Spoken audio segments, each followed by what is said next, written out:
What if I told you that electric cars don't have to be boring? Well, say hello to the new Alfa Romeo Junior.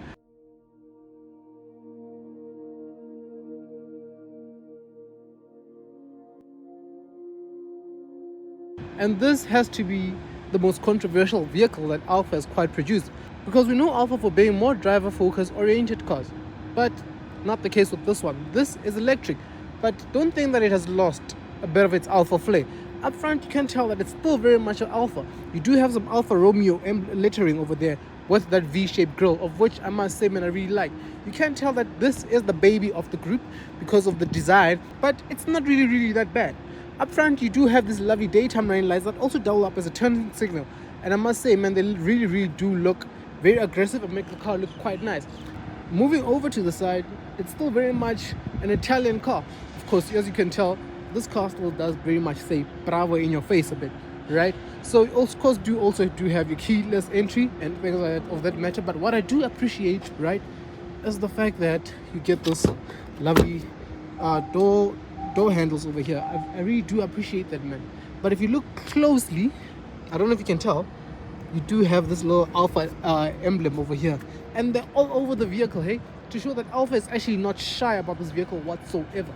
Right, moving along to the rear, for me personally, I actually like it. Hey, I actually think it's not too bad looking. It's very sporty. It is quite a crossover. It does have that crossover look. But if there's anything that I must say that I actually like, is the taillight design. Actually quite cool. But if you look at it from this angle, it also looks like a coupe with that little shark fin over there, or this little spoiler. But if you pop open the boot, it's electronically operated over there, and boot size is quite decent actually. Hey, don't mind my jacket and my bag over here. Boot size is quite decent for an electric car, and of course it is electronically operated, by the way. But overall, man, I'm quite impressed about this vehicle. So yeah, let's jump into the interior.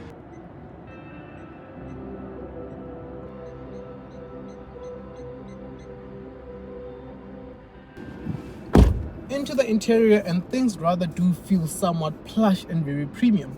In here, you do get a lovely leather wrap steering wheel over here, and I must say, man, it really does feel quite lovely to hold.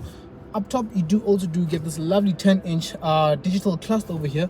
I do like the fact that it's circular, that kind of gives that sporty cocoon vibe. So you know what, you can tell that Alfa is still very much aiming at the driver-oriented person in this electric model. Over here, you do get this lovely touch infotainment screen, very slick, very responsive, even though I failed to connect Apple CarPlay wirelessly onto this. So it does have wireless Apple CarPlay, but I failed to connect it. Down below, you do get a charging port, a USB port, and a wireless port over here. Of course, with another little Alfa Easter egg over there. You do get a lovely start button over here. I like the placement of it, and a little gear lever that I actually feel like it's borrowed from the Opel Grandland, as well as the driving selector. So you do have different driving modes: dynamic, natural, and so it's like the DNA. So I'll get into that when I'm driving. But what I do like, on the other hand, has to be this little lovely rotary air vents over here that actually illuminate at night. It's very nice. Of course, not forgetting this lovely sunroof over here that lets in quite a lot of light over here, right? So I really do like it. But if you're more into the styling aspect, you will appreciate that the fact that the Veloce actually comes with some lovely bucket seats, but to get that, you need to pay about 200,000 rand extra, which I'm not really a fan of paying more considering the price of this vehicle, right? What I also don't like is the fact that for 800,000 rand, I still need to move my seat manually. But let's jump into the driving, because that's where you genuinely want to be.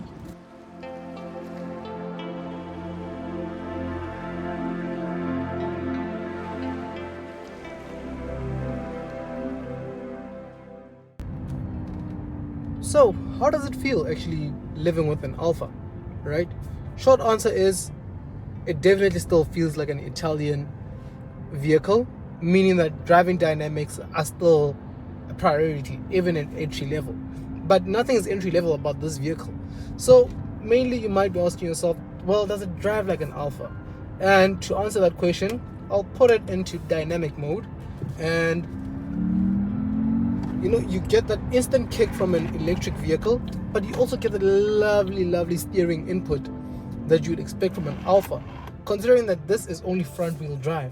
And I must say, man, I really find this drive quite serene, and I really find the drive quite entertaining for an electric vehicle. I was not expecting so much feedback because I'm used to electric vehicles being so numb, but you actually feel it quite a bit, especially when you put it into dynamic mode, which is this vehicle sports mode. It actually weightens up the steering wheel, sharpens up the throttle input quite a bit, and honestly this thing just goes. Obviously it doesn't have the power that we used to from electric vehicles, so this has a single motor mounted on the front axle over there, and it's good for 115 kilowatts and 260 newton meters of torque. Have I ever felt like I need more? No. So this vehicle manages to deliver it quite sufficiently. You know, push it a bit too hard, it'll skid out a bit. So that's what I actually love about this vehicle. It actually has quite a lot of character. If you listen to this, you can also hear that Alfa has pumped in some fake noises. Listen to this. And before you know it, we've touched 80. You know, so it's actually quite nice. Let me dial it back into advanced. So you have different drive modes that says dynamic, natural, and advanced efficiency or something like that, right?